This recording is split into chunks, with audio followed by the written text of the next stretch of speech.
बादशाह ने बीरबल से कहा कि बीरबल, तुम हिंदुओं में ये क्या प्रथा है कि हर समय मंदिरों में जाते हो, पूजा पाठ करते हो, हर समय भगवान के नाम का सिमरन करते रहते हो। ये क्या प्रथा है तुम्हारे अंदर? तो बीरबल बहुत सयाना था। उसने कहा, महाराज, कुछ दिन का समय दिया जाए, इसका जवाब मैं आपको दे दूंगा। तो बीरबल एक भिखारिन के पास गया और उस भिखारिन से कहा कि गुरु को वीडियो लाइक करना, सब्सक्राइब करना प्लीज़। ये सत्संग बहुत ध्यान से सुनना, बहुत ही ज्ञानी ये सत्संग है। ध्यान से सुनना, वीडियो लाइक करना, सब्सक्राइब करना प्लीज़। जैसे मैं कहता हूँ तू वैसा कर, और तेरे खाने पीने का प्रबंध मैं करूँगा, तेरे को पैसे भी दूंगा। उसने कहा, मैं जब तक कहता हूँ तू दिन रात अकबर अकबर की रट लगा, और कोई भी तेरे से पूछे कि ये सब कहाँ से मिला तो उनसे कहना कि अकबर ने दिया, और ये सब अकबर की कृपा है। और कोई पूछे कि तुझे क्या चाहिए तो कहना अकबर चाहिए। वह इसी तरीके से कुछ दिन करती रही। तो ये बात जब अकबर बादशाह के कानों तक पहुंची तो अकबर बादशाह भी ये सुनकर उस भिखारिन के पास पहुंचा और भिखारिन से कहा कि तुझे ये सब कहाँ से मिला? उसने कहा, अकबर बादशाह से। उसने कहा, क्या चाहिए तेरे को? उसने कहा, अकबर का दीदार चाहिए और कुछ नहीं चाहिए। उनकी मेरे ऊपर बहुत ही रहमत है। अब उसने कभी अकबर बादशाह को नहीं देखा था। उसको नहीं पता था कि मेरे सामने जो खड़ा है वही अकबर बादशाह है। तो जब अकबर बादशाह ने उसकी सब वार्ता सुनी तो उस पर वह बड़ा प्रसन्न हुआ। उसको अपने राजमहल में ले आया और उसको बहुत सारे सोने चांदी के गहने भी दिए, बहुत सारा जरूरत का सामान दिया, उसके लिए मकान बनवा दिया, साथ में सेवादार भी दे दिए कि इस बूढ़ी माता का ख्याल रखो, बूढ़ी भिखारिन का ख्याल रखो। अकबर बादशाह ये सब देखकर बड़ा खुश हुआ। तो बाद में बीरबल ने कहा कि जहाँपना, ये आपके प्रश्न का ही उत्तर है। जो आपने कुछ दिन पहले प्रश्न किया था, ये उसी का ही उत्तर है। जब एक मामूली औरत ने अकबर अकबर की रट लगाते हुए आपको अपने पास बुला लिया, आपने उसको हर तरह से भरपूर कर दिया। तो हम हिंदू लोग जिस भगवान के नाम का सिमरन करते हैं, मंदिरों में जाते हैं, जो सृष्टि के रचयिता हैं, सृष्टि का मालिक है, तो जब वो हमसे प्रसन्न हो जाएगा तो हमको हर तरह से मालो माल कर देगा।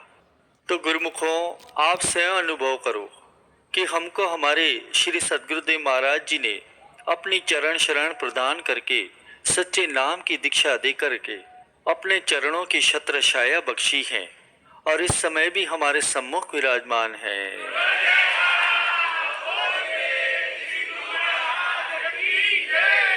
यह महापुरुषों की हम पर कितनी कृपा है, जो उन्होंने हमको ऐसे नाम की दात दी है। तो गुरुमुखों, जिस पर महापुरुषों की कृपा हो जाती है, वह उसे ऐसे नाम रूपी रत्न प्रदान कर देते हैं, तो वह जीव निहाल हो जाता है, मालो माल हो जाता है, और संसार के बंधनों से आजाद होकर जीव तीनों लोकों में सुखी हो जाता है। संसार में तो उसका सुखी जीवन व्यतीत होता ही है, उसका परलोक भी सुहेला हो जाता है। तो गुरुमुखों, हम गुरुमुख जन कितने भाग्यशाली हैं।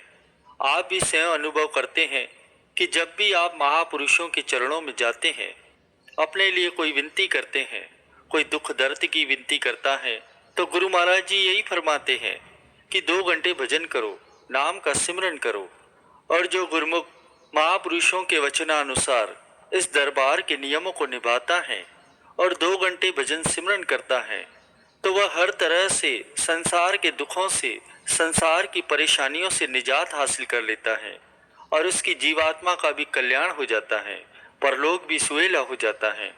तो गुरुमुखों, इसलिए हमारा यही कर्तव्य है, और महापुरुष हमें नित्य प्रति जोर दे करके, और हमारे अपने श्री गुरु महाराज जी भी यही वचन फरमाते हैं कि श्री परमहंस दयाल जी की आज्ञा है, हर गुरुमुख का ये कर्तव्य है कि 24 घंटे में 2 घंटे भजन करना हर एक के लिए अनिवार्य है। चाहे 4 बार में करें, 2 बार में करें या 1 बार में करें, कम से कम 2 घंटे भजन करना हर एक के लिए अनिवार्य है।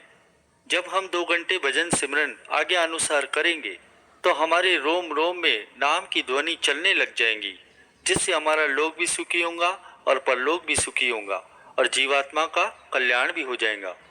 इसलिए गुरुमुखों, हम स्वयं अनुभव करके भी देखें कि हम पर हमारे महापुरुषों के, हमारे श्री सद्गुरुदेव महाराज जी के कितने अनंत अनंत उपकार हैं, जो कि हमें अपनी चरण शरण में लेकर के सच्चे नाम की दात प्रदान की हुई है। और जैसा फरमाया भी है कि सतगुरु की महिमा अनंत, अनंत की उपकार, लोचन अनंत गाड़िया, अनंत दिखावन हार।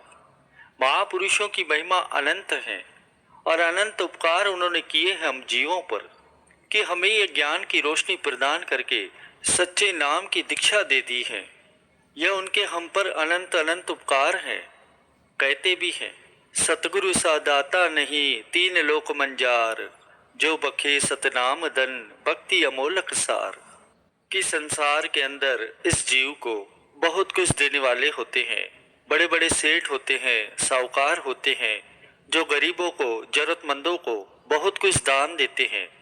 लेकिन ऐसी दात जो कि सर्व सुखों की खान है, सच्ची और साथ जाने वाली, वो सिवाय संत महापुरुषों के और जीव को कोई प्रदान नहीं कर सकता।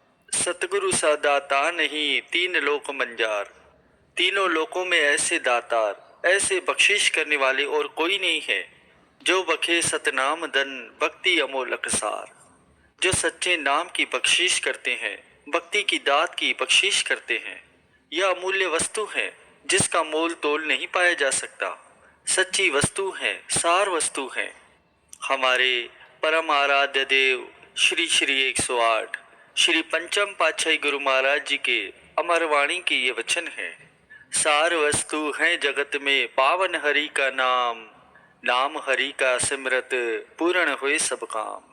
कि सार और सच्ची वस्तु कौन सी है? वह केवल और केवल मालिक का नाम है। वो महापुरुषों ने हमको बख्श दिया है, जिसको हृदय में बसाने से, जिसका सिमरन करने से इंसान के सारे कार्य पूर्ण हो जाते हैं।